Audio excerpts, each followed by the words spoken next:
हम लोग यहाँ तक समझ गए हैं कि दो त्रिभुज सर्वांग कब होता है कि जब इस सब नियम में से कोई भी नियम जब लग जाता है तो कोई भी दो त्रिभुज परिमेय सर्वांग हो जाएगा। नहीं, अब देखो हम एक बदल सबको साबित करेंगे कि इस ए से एस होगा कैसे सर्वांग होगा, ए से रहेगा सर्वांग कैसे होगा, ए से रहेगा सर्वांग कैसे होगा और आर से रहेगा सर्वांग कैसे होगा। इसमें ध्यान देना, ये जो एस से एस दिख रहा है ये कोई परिमेय नहीं होता है। परिमेय समझ रहा है, पहले लोग पढ़ चुके। परिमेय क्या होता है? एक कथन होता है जिसको साबित किया गया हो, इसको कोई साबित नहीं किया गया है। एस एस जो है ना ये कोई परिमेय नहीं है। एक और नाम सुना होगा अभिगृहित। अभिगृहित कि वैसा कथन जो सत्य है लेकिन जिसको साबित नहीं किया गया है। ठीक है, उसी को हम लोग बोलते हैं अभिगृहित। समझा? तो इसको हम लोग साबित नहीं करते हैं। ये जो ए एस है ना इसको हम लोग परिमेय बोलते हैं। ये क्या है? परिमेय, मतलब इसको सिद्ध किया गया कथन है। तो इसको हम लोग साबित कर सकते हैं लेकिन इसको हम साबित नहीं कर सकते हैं। समझा? ये कथन दिया गया है जो कि सत्य है लेकिन इसको साबित नहीं किया गया है। हम लोग मान लेते हैं कि जहाँ दो भुजा और उसके बीच का कोण बराबर हो तो त्रिभुज सर्वांग होता है। समझा?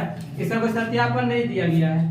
तो ए एस ए इसके बाद जो परिमेय बना है इसका सत्यापन दिया गया है। इससे देखो दूसरा नंबर क्या था? ए एस ए कि दो कोण रहेगा उसके बीच की भुजा यदि बराबर हो तो दोनों त्रिभुज सर्वांग हो जाएगा।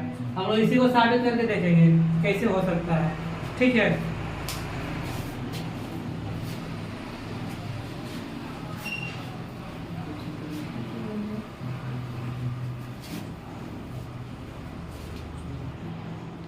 ए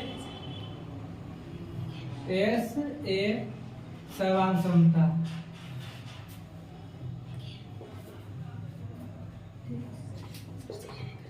हमको इसको देखो परिमेय दिया हुआ है, इसको हमको साबित करना है, सत्यापित करना है किस तरह से होगा। कोई भी दो त्रिभुज ले लो, इस तरह से ले लिए हैं ए बी सी, ये भी त्रिभुज ले लिए हैं डी ई एफ। देखो दिया हुआ क्या है कि दो कोण बराबर है और उसके बीच की एक भुजा बराबर है। इसे देखो इस कोण ले लिए, इसके बराबर रहेगा। कोण सी ले रहे हैं तो कोण एफ के बराबर रहेगा। हमको दिया गया है कि कोण बी जो है कोण ई के बराबर है, कोण सी जो है कोण एफ के बराबर है और बी सी भुजा है ई एफ के बराबर है। इतना हमको दिया गया है। तो कह रहा है साबित करके दिखाएं कि दोनों त्रिभुज सर्वांग है कि नहीं। ठीक है, सर्वांग साबित करने के लिए हम लोग क्या कर सकते हैं? अभिगृहित लगा सकते हैं कि मेरे पास तो कुछ है ही नहीं कि साबित कर सकते हैं। तो अभिगृहित में क्या बोला था कि दो भुजा और उसके बीच का कोण बराबर रहेगा तो त्रिभुज सर्वांग कहलाएगा। ठीक है, तभी सर्वांग हो सकता है। तो देखो ये कोण दिया हुआ है, इसमें हमको ये बोल दिया है कि ये भुजा जो है ना इसके बराबर है, बीसी भुजा ई एफ के बराबर है। अब एक बात दिमाग लगाना, यदि किसी तरह से हम लोग इस भुजा को इसके बराबर कर दें, ए बी को डी के बराबर कर दें तो ये भुजा इसके बराबर ये भुजा इसके बराबर, अब बीच का कोण भी बराबर हो रहा है।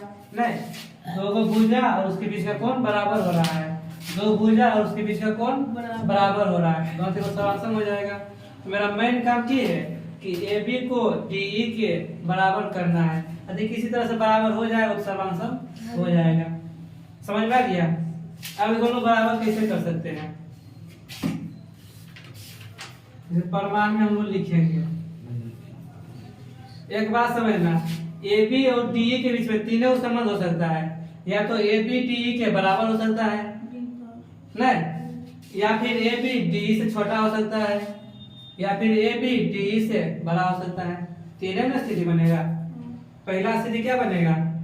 ऐसे लिखेंगे ए बी तथा डी ई के बीच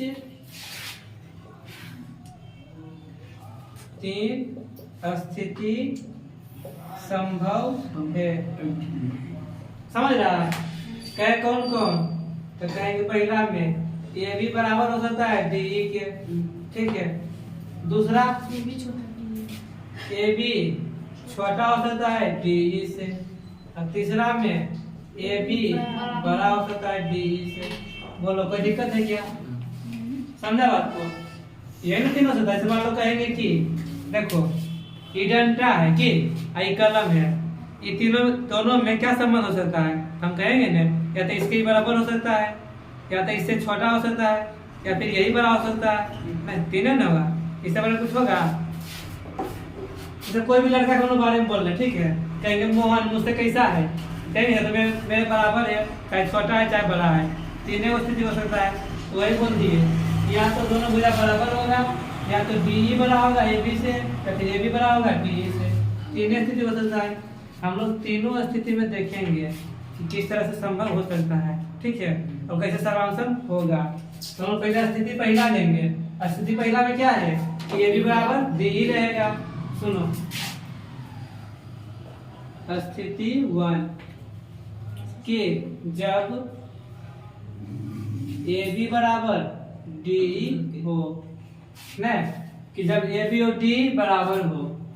अब सुनो हम दोनों त्रिभुज में देख रहे हैं, कह रहे हैं त्रिभुज ए बी सी तथा त्रिभुज डी ई एफ में। तो देखो ए बी तो बराबर हो गया डी ई के, क्योंकि हम पता चल गया न, ए बी बराबर हो गया डी ई के। एक कौन बराबर दिया हुआ है, कौन बी बराबर कौन ई है, कौन बी बराबर कौन ई है। ये भुजा भी दिया हुआ है कि बी सी बराबर ई एफ है, बी सी बराबर ई एफ है। तो सुनो हमको नहीं दिख रहा है कि दो भुजा और उनके बीच का कोण, दो भुजा और उनके बीच का कोण बराबर दिख रहा है न। जब दो भुजा और उनके बीच का कोण बराबर हो तो एस ए एस नियम से दोनों त्रिभुज सर्वांशन हो जाएंगे, ठीक है, यहाँ पर कर देंगे। इसीलिए त्रिभुज ए बी सी सर्वांशन त्रिभुज डी ई एफ क्या कहाँ से आया? तो कहेंगे एस ए एस सर्वांग समता से, ये वे खत्म। समझा? ये हुआ स्थिति 1 के लिए हुआ। अरे मान लो बराबर चाहिए था तो कोई दिक्कत नहीं था हमको साबित करने के लिए, लेकिन ये हो सकता है कि मान लो डी एफ डी ई बड़ा रहे नहीं। अब देखेंगे स्थिति 2 के लिए कि जब बड़ा हो तो कैसे करेंगे। यहाँ लिखेंगे अब स्थिति 2। स्थिति दूसरा में क्या कह रहा था कि ए बी जो है डी ई से छोटा है नहीं, कि ए बी जो है डी ई से छोटा है। जब नहीं समझेगा तो बोलना, ठीक है। ए बी छोटा हो डी ई से। अब एक बात समझो, ए बी छोटा है और डी ई बड़ा है।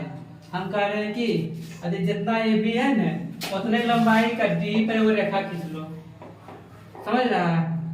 जितना लंबाई ए बी है उतने लंबाई का एक चाप लो यहाँ से, मान लो कुछ ले लिए एम, ठीक है, मतलब ए बी बराबर ई एम इतना हो सकता है ना। मान लो देखो ये वाला है, ठीक है, ढक्कन है, स्केच है, हम लोग जान रहे कि बड़ा है ये छोटा है। हम कह रहे हैं कि इसके बराबर हम लोग यहाँ पर ऐसे काट सकते हैं, इतना तो इसे मार्क कर ले, कट जाएगा ये वाला नहीं। तो वैसे हम लोग जान रहे हैं कि बड़ा है तो ये छोटका है ना, छोटका के बराबर यहाँ पॉइंट नोट कर लो और यहाँ से वो रेखा खींच लो। क्या खींच लो? रेखा खींच लो, ठीक है। कहा देखो एगो त्रिभुज यो बन गया, एगो त्रिभुज ये भी है। अब हम लोग देख रहे हैं कि त्रिभुज ए बी सी और त्रिभुज एम ई एफ में, ठीक है, ध्यान से देखना। तो रचना हम लोग करेंगे। रचना हम लोग क्या किए थे कि ए बी के बराबर ई एम को खींचे हैं नहीं। यहाँ पर लिखेंगे रचना पहले, रचना में ए बी के बराबर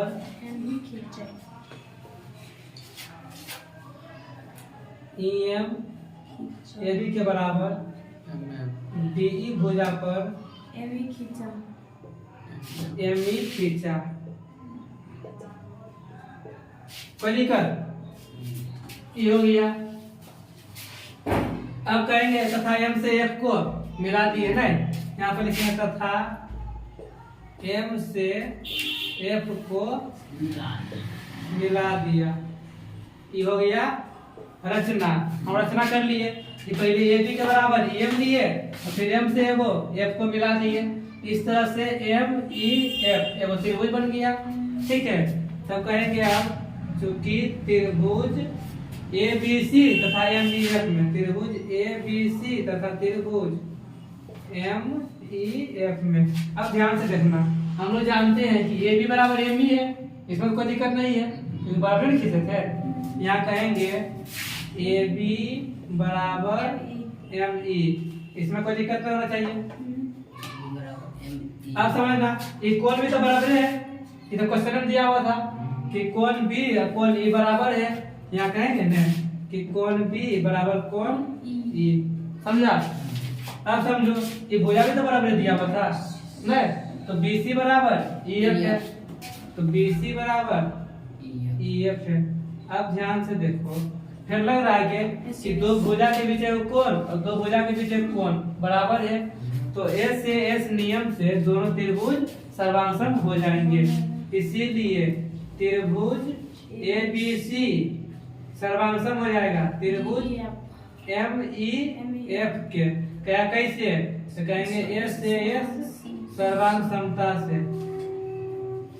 समझा? S से S सर्वांग समता से, ये सर्वांगसम हो गया।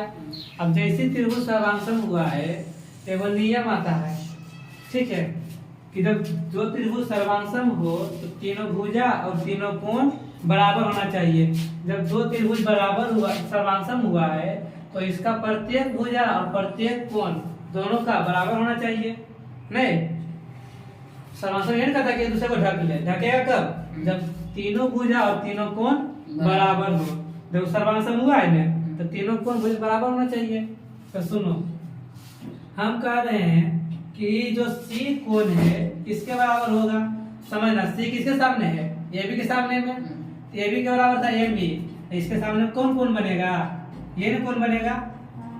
ध्यान से देखो, MB के सामने में ये नहीं कोण बनेगा, इतना को भुजा था इतने को कोण बनेगा नहीं, तो ई कोण बराबर होना चाहिए किसका? क्योंकि सर्वांगसम है। यहाँ पर लिखेंगे, कहाँ लिखते? चलो देखो कहीं से मिटाते हैं, इसी को मिटा देखिए, देखो लिखना भी था ना। अच्छा चलो लिख लेना कि सुनना, जब सर्वांगसम हुआ तो दोनों का संगत कोण भी बराबर होगा। तो इसका कोण ले रहे हैं ACB, तो कोण ACB को बराबर होना चाहिए कोण MFE, MFE। ये तो कंफर्म है, समझा? क्योंकि संगत कोण बराबर होता है, संगत भुजा बराबर तो समांतर त्रिभुज में। लेकिन अब याद करो, हम लोग शुरू में क्या देखे थे? क्वेश्चन में क्या दिया हुआ था कि एंगल C बराबर है एंगल F के। एंगल C जो बराबर है ये पूरा एंगल के बराबर है, ये तो लेकिन साबित ही कर दिया कि C इतने बराबर है, तो गड़बड़ नहीं हो गया। यहाँ पर लिखेंगे लेकिन एंगल ACB बराबर क्या दिया हुआ था कि एंगल DFE, एंगल DFE, ये तो गड़बड़ हो गया। मतलब ये दोनों कोण को बराबर होना चाहिए। जब ये दोनों बराबर है तो इसको भी क्या होना चाहिए? बराबर। मतलब MFE और E वाला कोण बराबर होना चाहिए। ये बराबर तभी होगा कि जब M है ना, M यहाँ पर आना चाहिए तभी बराबर हो सकता है। जब यहाँ पर आएगा तो M भी यहीं पर रहेगा, D भी यहीं पर रहेगा, तो MFE कहो चाहे DFE कहो, दोनों बराबर हो जाएगा। नहीं, तो बराबर कोण कब होगा कि जब M जो है D बिंदु पर स्थित होना चाहिए। इसका मतलब MF और DF एक ही रेखा पर होना चाहिए तभी बराबर हो सकता है। नहीं, यहाँ लिखेंगे यह तभी संभव है जब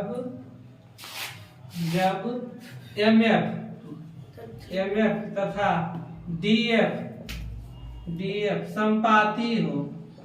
संपाती मतलब एक ही रेखा पर हो। नहीं, इसका मतलब क्या हुआ? MF और DF बराबर होगा, इसीलिए MF बराबर DF।